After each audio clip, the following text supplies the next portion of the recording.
At yan po si Ruel Quizon, isa po sa mga apo ng Comedy King na si Dolphy. At gantong kaaga pa lamang po, mag-aalas 6 ng hapon, ay nagsimula na po ang pila para po dito sa mga sasaksi sa burol po ni Mang Dolphy. Ito po yung mga fans na pumipila na ngayon para sa alas 9 public viewing. At imagine niyo na lamang po kung gaano kahaba ang aabutin nito mamaya, dahil na lamang po sa dami nga ng dumadagsa na mga tagahanga ng Comedy King si Mang Dolphy. At para po sa karagdagan detalye, kaugnay po ng burol ni Mang Dolphy, alamin po natin kay Susan Enriquez. Susan.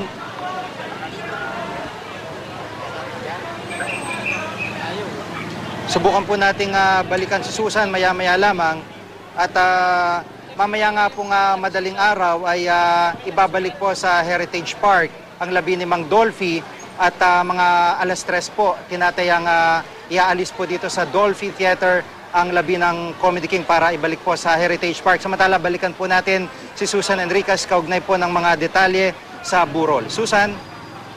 Yes, maraming salamat, Gigi. Pasado alas 3 nga ng hapon ng dalhin at dumating dito sa Dolphy Theater sa ABS-CBN ang labi ng Comedy King na si Dolphy. Siyempre, inilakad dito sa red carpet at sinabayan ito ng mga tugtugin mula sa 92 AD Band. At pagpasok ng labi ni Dolphy dito sa Dolphy Theater ay standing ovation ang ibinigay sa kanya ng mga kamag-anak, kaibigan at mga empleyado nitong ABS-CBN.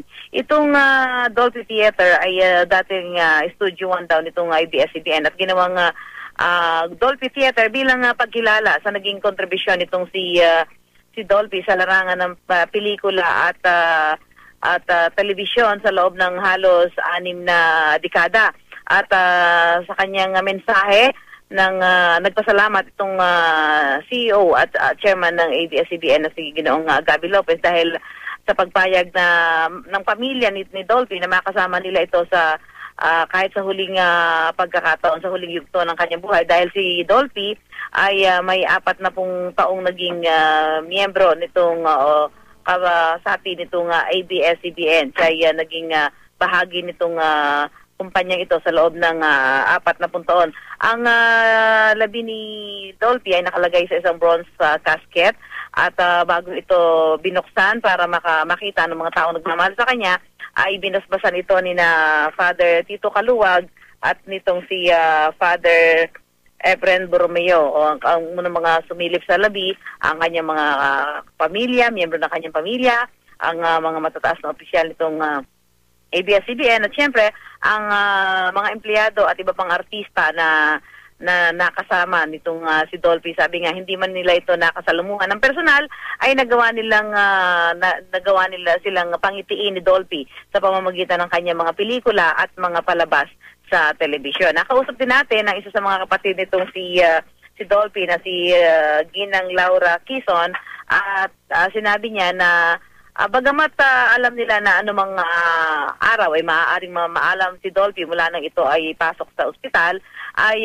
nagpapasakit sa kanilang kalooban ngayon yung nakikita nila kung gaano karami ang taong nagmamahal at nagsasabi na mangungulila sila dito sa pagpanaw nitong si Dolphy. Sabi nga nitong si Ginang Laura Quizon, kahit daw nung nasa ospital na at nakaratay na dahil sa kanyang karamdaman nitong si Dolphy, ay hindi pa rin ito nagagawa, hindi pa rin ito nakakalimutang magpatawa at magpangiti ng tao kahit daw sa mga nurse na naglilinis sa kanyang mga mga sugat, ay nagagawa nito sa pamamagitan ng kanyang mga pag-aksyon ay mapangiti at mapatawa yung mga taong nag-aasikaso sa kanya doon sa ospital. Kasabay nito ay nagpaabot siya ng pasasalamat sa mga taong anya ay nag-alay ng panalangin para sa kanyang kapatid. Ang labi nitong si Dolphy ay mananatili dito hanggang mamayang ang pagkakasabi sa atin hanggang mamaya alas 3 ng madaling araw, dahil